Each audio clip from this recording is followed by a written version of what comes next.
नमस्कार, न्यूज़ 18 बिहार झारखंड के digital platform पे आप सभी दर्शकों का बहुत बहुत स्वागत। मैं राहुल ओझा आपके साथ।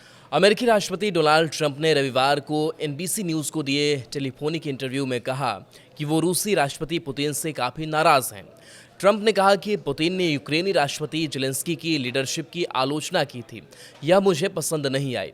पुतिन ने शुक्रवार को यूक्रेन में एक अस्थायी सरकार स्थापित करने की मांग की थी, जिसमें जेलेंस्की को सत्ता से बाहर किया जा सके। ट्रंप ने कहा कि पुतिन यूक्रेन में नई लीडरशिप की मांग कर रहे हैं, इससे शांति समझौते में देरी हो सकती है। नई लीडरशिप का मतलब है कि आप लंबे वक्त तक कोई समझौता नहीं कर पाएंगे।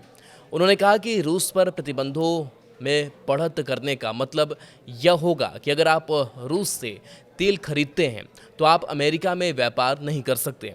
अमेरिकी राष्ट्रपति ने इससे पहले यूक्रेनी राष्ट्रपति जेलेंस्की की आलोचना करते हुए कहा था कि उनके वॉर से निपटने के उनके तरीके से तंग आ चुका हूं।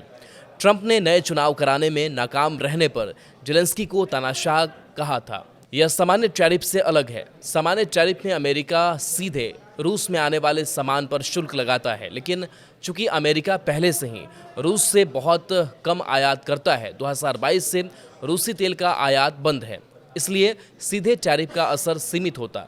सेकेंडरी टैरिफ में अमेरिका उन तीसरे देशों पर शुल्क लगाएगा जो रूस से तेल या गैस खरीदते हैं या फिर उसे अमेरिका को बेचते हैं या अमेरिकी बाजार में कारोबार करते हैं।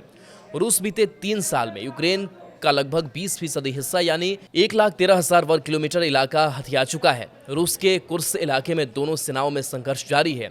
रूस और यूक्रेन के बीच 5 दिन पहले ही ब्लैक सी में जहाज़ों की सुरक्षित आवाजाही और सैन्य हमले रोकने पर सहमति बन गई है। इसके साथ दोनों देश एक दूसरे के ऊर्जा ठिकानों पर हमला रोकने का उपाय डेवलप करेंगे। अमेरिका ने इसे लेकर यूक्रेन और रूस से अलग अलग समझौते किए हैं। सोमवार को अमेरिका और रूस के बीच सऊदी अरब के रियाद में 12 घंटे से ज़्यादा बैठक हुई थी। ये भी कहा गया कि ईरान अमेरिका से समझौता नहीं किया तो वो उसे सजा देंगे। ट्रंप ने कहा कि अगर वो समझौता नहीं करते हैं तो उन पर बमबारी होगी और सेकेंडरी टैरिफ लगाया जाएगा।